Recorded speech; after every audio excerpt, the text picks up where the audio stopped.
मैंने एक भाई साहब से पूछा कि यार इलेक्ट्रॉन बॉन्ड के नाम पे इतना घोटाले हो रहे हैं, इतने खाते निकल के आ रहे हैं, इतने स्कैम हो रहे हैं, इतना फंड, इतना करोड़ों रुपए मतलब इधर से उधर गबन हो गया है। मतलब समझ में नहीं आ रहा बात कहाँ से कौन सी रूपरेखा जो है तैयार हो रही है, कौन से नए बात को हम देख रहे हैं, समझ रहे हैं।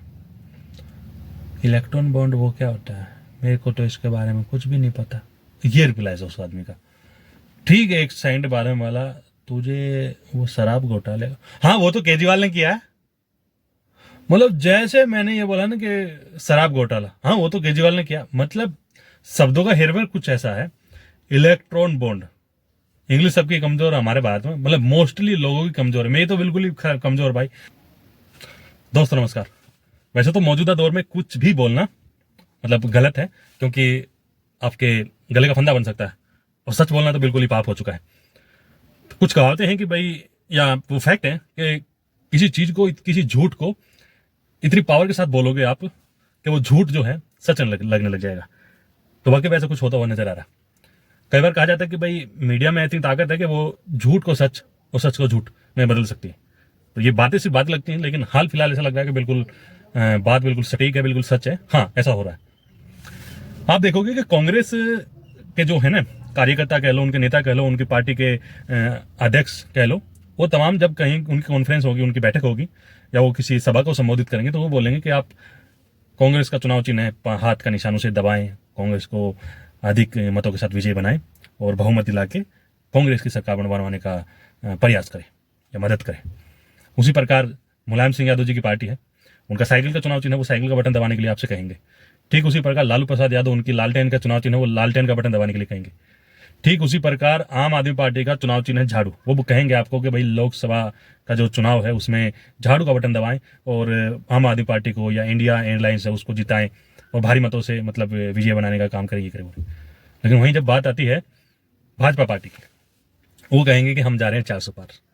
400 पार वोट पड़ी नहीं है, डेट अब तक ये हुई नहीं कि किस दिन वोटिंग पड़ेगी, उम्मीदवार गलियों में घूमना स्टार्ट हुए नहीं है, रैली को किसी को संबोधित अभी तक ठीक से किया नहीं है, हम जा रहे हैं 400 पार। तो ये बोलना कि हम जा रहे हैं 400 पार, इन लाइनों में वो झलकता है कि कहीं ना कहीं यार ईवीएम जो है ना, शायद ईवीएम के साथ कुछ है, हो भी सकता है। इस हो सकता है ना हो सकता है के बीच में वैसे तो भाई दुनिया भर के प्रूफ हो रहे हैं, कोई कह रहा है कि हाँ जी हो रहा है, कुछ बोलने के नहीं हो रहा है। दिमाग थोड़ा सा इधर काम करता है। आप जरा ये सोचिए कि हम लोग यहाँ बैठे हुए हैं धरातल पे, जमीन पे, धरती पे, और यहां से सैटेलाइट भेजा जाता है, यहां से अंतरिक्ष यान भेजा जाता है, कहाँ? चंद्रमा में, चांद पे।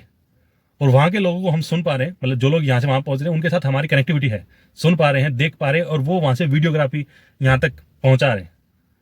सैटेलाइट है, टेक्नोलॉजी है, साइंस है। आप समझ पा रहे हो मैं क्या बोलना चाह रहा हूँ? पॉसिबल है, कुछ भी पॉसिबल है। तो ईवीएम है, हो सकते हैं, बिल्कुल हो सकती है भाई। और दूसरा ये कि पिछले दिनों देखा कि भाई चंडीगढ़ मेयर का जो चुनाव था, वो वॉलेट पेपर से उनकी काउंटिंग थी, और उसी से मतलब वो सब कुछ बताया और दिख रहा था साफ साफ उस सीसीटीवी फुटेज में कि वो आदमी जो है वो गड़बड़ी कर रहे थे, इसलिए वो पकड़े गए। लेकिन वही अगर मशीन से चुनाव होते, ईवीएम से चुनाव होता उधर, वो उस चीज का वो नहीं पकड़े जाते। तो ये चीजें दर्शाती हैं, दिखता है कि भाई साहब वाकई ईवीएम के साथ छेड़खानी हो सकती है। तो एक तो ये ईवीएम वाला मुद्दा जो है, हम आप कितना डिस्कस कर ले और कितनी बोल ले, कितना ही सभा इस पे कर ले, मेन मीडिया जो है इसको कहीं नहीं दिखाएगा, बोलेगा ही नहीं इसके ऊपर कुछ। और जब तक वो नहीं बोलते ना, ये इशू धरा धरा रह जाता है। हम जैसे जो हर रोज सोशल मीडिया से जुड़े रहते हैं, उन लोगों को ईवीएम के बारे में पता है और जानकारी है, और सब कुछ मतलब समझ जाते हैं कि हाँ ऐसा हो रहा है या ऐसा हो सकता है। गाँव देहात में हमारी खुद की माता बहनों को नहीं पता ये बोल क्या रहा है, ये चल क्या रहा है, ईवीएम वो क्या होता है नहीं पता होगा। तो ये शब्दों का हेरफेर है। आज मैंने एक भाई साहब से पूछा कि यार इलेक्ट्रॉन बॉन्ड के नाम पे इतना घोटाले हो रहे हैं, इतने खाते निकल के आ रहे हैं, इतने स्कैम हो रहे हैं, इतना फंड, इतना करोड़ों रुपए मतलब इधर से उधर गबन हो गया है, मतलब समझ में नहीं आ रहा बात कहाँ से कौन सी रूपरेखा जो है तैयार हो रही है, कौन से नए बात को हम देख रहे हैं, समझ रहे हैं। इलेक्ट्रॉन बॉन्ड वो क्या होता है, मेरे को तो इसके बारे में कुछ भी नहीं पता। ये रिप्लाई है उस आदमी का। ठीक है, एक सेकंड बारे में वाला, तुझे वो शराब घोटाले, हाँ वो तो केजरीवाल ने किया है। मतलब जैसे मैंने ये बोला ना कि शराब घोटाला, हाँ वो तो केजरीवाल ने किया। मतलब शब्दों का हेरफेर कुछ ऐसा है। इलेक्ट्रॉन बॉन्ड, इंग्लिश सबकी कमजोर है हमारे भारत में, मतलब मोस्टली लोगों की कमजोर है, मेरी तो बिल्कुल ही कमजोर भाई, मैं अपने ऊपर ही ले लेता हूँ। तो ये जो इलेक्ट्रॉन बॉन्ड है, इसको समझने में, इसको मतलब सीखने में और बोलने में ही काफी टाइम लग रहा है। तो हम जितना अंग्रेजी का शब्द होता है ना, हम दूर हो जाते हैं। शराब घोटाला, तो सारा भारत ही शराब पी रहा है यार, सब मतलब मेल फीमेल बच्चे बूढ़े सभी, कौन शराब नहीं पी रहा, हर घर में शराब पी जा रही है। तो शराब जो है ना वो एक टॉपिक, एक मुद्दा, एक शब्द ऐसा हो गया कि भाई पूछो मत। तो हर जगह से लोग उसको मतलब कनेक्ट कर लेते हैं। हाँ शराब घोटाला, हाँ वो केजरीवाल ने किया, हाँ यार पिछले दिनों ठेके पे 1 के साथ 1 मिली थी।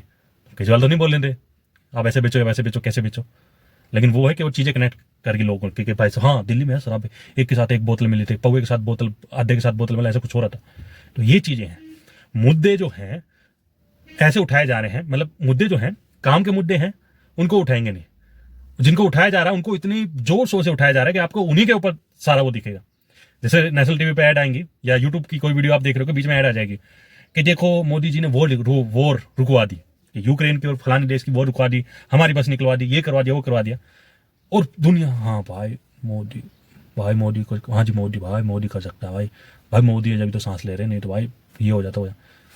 भाई प्रधानमंत्री हैं, मानते हैं उनकी हर जगह हर देश में उनकी मुलाकात होगी, उनकी बातचीत होगी, सब चीजें होंगी, उन्हीं की होंगी, वही हमारे देश के सबसे बड़े मतलब एक ओहदे पे बैठे हुए हैं, उससे ऊपर कोई कुर्सी नहीं है। तो कनेक्टिविटी हर देश के साथ उन्हीं की होगी। लेकिन बिल्कुल ही झूठ इतना भी मत बोलो, लेकिन वही है ना, जितना उस चीज को दिखाएंगे बढ़ा के चढ़ा के, जितना मतलब लोग समझेंगे हाँ भाई मोदी ने ये कर दिया होगा, भाई मोदी ने वो कर दिया होगा, भाई मोदी है तो सही है, ये चीजें हैं। नहीं तो मणिपुर है, अपने देश का राज्य है, वहां मोदी जी ने मतलब वहां जो दंगे फसाद हो रहे हैं या वहां मारकाट जो हो रही है, वहां जो महिला को बिना कपड़ों के आध नंग करके या बिल्कुल ऐसे नंगा यार दौड़ाया जा रहा है, भगाया जा रहा है, मारा पीटा जा रहा है, तो उसमें क्या बोले, वो मोदी जी करवा रहे हैं। अब हम ना हाँ बोल सकते ना बोल सकते, अब क्या बोलोगे। तो ये है ना कि इधर भी तो देखो यार, इधर करवा रहा है तो कौन करवा रहा है, रुकवा रहा है तो कौन क्यों नहीं रुकवा रहा। बाहर पूरे वर्ल्ड के ठेके तो बाद में उठा लेना। अब तीसरा टॉपिक आता है, 3 टॉपिक मैं इस वीडियो में कवर कर रहा हूँ, आप लोगों को जो भी टॉपिक जो भी लग रहा हो, अच्छा लग रहा हो, बुरा लग रहा हो, आप बताना मुझे जरूर। रिसेंटली वो अहमद अंसारी है, वो कौन साहब हैं जिनकी मृत्यु हो जाती है, अंसारी, तो यूपी से थे वो, 3-4 बार के एमएलए भी हैं, उनके घर के उनके बड़े भाई भी एमएलए हैं, सांसद भी रह चुके हैं, काफी लंबा करियर है। ऐसा नहीं है कि मतलब कोई सरपंच हो गांव का या कोई ऐसे ही कोई, पर उसको माफिया एज ए माफिया बताया जा रहा है, मीडिया में बताया जा रहा है कि वो माफिया थे और माफिया मिट्टी में मिल गया। तो मैं ये देख रहा हूं कि 2 स्क्रीनशॉट में जो है अभी शेयर कर रहा हूं आपके साथ। एक तो ये आईपीएस बता रहे हैं अपने आप को, रिटायर्ड आईपीएस हैं ये, इनका ट्वीट पढ़ लेना एक बार, ट्वीट पढ़ो, ध्यान से पढ़ो, बिल्कुल पढ़ा आपने। दूसरी तरफ देख लो, ये अमन भाई साहब हैं न्यूज एंकर, ये लिख रहे हैं मिट्टी में माफिया, इधर इन्होंने लिखा मिट्टी में माफिया, उधर उन्होंने लिखा कबर खोद दी, मतलब ये 3-4 ट्वीट है इनके, ये देख लो आप। और वो पर्सन जो है जिसकी मृत्यु हुई है, डेथ हुई है, हत्या हुई है, भाई क्या बोले, कुछ बोल ही नहीं सकते, अब तो बोलना ही पाप हो चुका है। वो इंसान के चाचा इस देश के उपराष्ट्रपति रह चुके हैं, हामिद अंसारी, हामिद अंसारी का भतीजा था ये। तो आप ये सोचो कि उपराष्ट्रपति रह चुके हैं, जिसका चाचा उपराष्ट्रपति रह चुका है हमारे भारत देश का, और ये नहीं 50 साल पुरानी बात है, अभी रिसेंटली 5-10 साल पुरानी बात है। हामिद अंसारी का भतीजा है ये, और इसकी डेथ हो जाती है। 5 दिन पहले ये खुद कंप्लेन कर रहा था जिनकी डेथ हुई है कि भाई मेरे खाने में कुछ मिलाया जा रहा है, जहर मिलाया जा रहा है, मेरी तबीयत खराब चल रही है, मुझे जांच करवाई जाए, मेरी क्या पता आने वाले दिनों में मेरी डेथ भी हो सकती है, ऐसा कुछ मतलब इन्होंने बताया। और ठीक 3-4 दिन बाद में देखते हैं कि भाई उनकी तबीयत खराब हो जाती है, उनको अटैक आ जाता है या क्या आ जाता है, मतलब सब कुछ गुड़ गोबर करके डेथ हो गई, भाई मर गया आदमी। तो ये मारा जा रहा है, मरवाया जा रहा है, करा क्या जा रहा है, ये बहुत बड़ा इशू है। लेकिन ये न्यूज भी दब गई है क्योंकि मेन मीडिया बताएगा नहीं, कुछ बोलेगा नहीं, और हम जैसे कितना गला फाड़ते हैं कोई सुनेगा नहीं। हाँ कुछ दल्ले किस्म के लोग आ जाएंगे इन वीडियो पर गंदे कमेंट करने, चाटुकार अंधभक्त जो हैं वो आएंगे इन वीडियो पे गंदे कमेंट करेंगे, गालियां बकेंगे, हमें देशद्रोही कह सकते हैं, हमें पाकिस्तान जाने को कह सकते हैं, और लाइव कहीं मिल जाए तो पता नहीं यार क्या कर दें। ये तो भला हो इस सोशल मीडिया का, यहाँ हम अपनी बातें रख सकते हैं, और जो 4 समझदार लोग कहीं भी बैठे हों, किसी भी घर में, किसी भी झोपड़ी में, किसी भी फ्लैट में, किसी भी बिल्डिंग में, अगर वो इस वीडियो को देखेंगे, ये वीडियो वहां तक उन लोगों तक पहुंचेगी तो समझ पाएंगे हाँ वाकई ऐसा हो रहा है। वो अलग बात है कि इस तरह की मेरी वीडियो बहुत ही ज्यादा कम देखी जाती है, सबसे ज्यादा वीडियो वही देखी जाती है जिसमें मेरी गाड़ी चल रही है, मेरी बाइक चल रही है, और आगे मैं दुनिया जहान को दिखा रहा हूँ, या वो कोई भी रोड हो। तो भाई इशू बहुत ज्यादा है, और बहुत ज्यादा इशू ऐसे हैं जैसे 3 इडियट मूवी के वो वांगचुंग साम है, काफी दिनों से हड़ताल करे बैठे हैं, भूख हड़ताल करे बैठे हैं, अनशन कर रहे हैं, लेकिन उनकी खबर मीडिया से, टेलीविजन से, अखबारों से, न्यूज चैनल से टोटली गायब। तो जो भी यूट्यूब पे अच्छे खासे जिनके फॉलोअर्स हैं, मिलियंस में जिनके फॉलोअर हैं, जिनको काफ़ी जनता हर रोज़ देखती है कि भाई साहब ये करते क्या हैं, तो वो लोग इन जैसे इशू पर बोले।